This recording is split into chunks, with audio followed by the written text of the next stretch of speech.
మహాభారతం అనే ఒక పవిత్రమైన ఇలాంటి కార్యక్రమాన్ని మన అందరికీ వినిపిస్తూ ఈ కార్యక్రమాన్ని ముందుకు దిగ్విజయంగా ఇన్ని సంవత్సరాల నుంచి ఏమీ మన నుంచి ఆశించకుండా మన కళలని కాపాడుతూ మన సంస్కృతి సాంప్రదాయాలని కాపాడుతూ ముందుకు తీసుకెళ్తున్న పెద్ద మనుషులందరికీ నా పాదాభివందనం.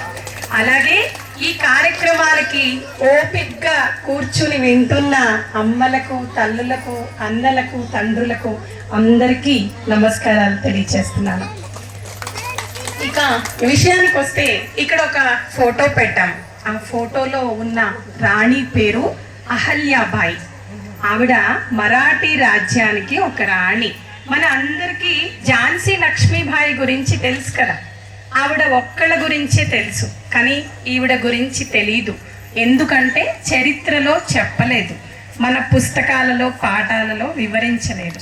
కానీ ఇన్ని రోజుల తర్వాత అయినా కూడా అలాంటి మహోన్నత వ్యక్తి గురించి తర్వాత తరాలకి మనకి తెలియాలన్న ఒక మంచి ఉద్దేశంతో మన బీజేపీ ప్రభుత్వం మోడీ గారు చేపట్టిన ఈ కార్యక్రమంలో ఆవిడ పుట్టినరోజు రేపు 300 సంవత్సరాలు అయింది ఆవిడ పుట్టి ఈ భూమి మీద.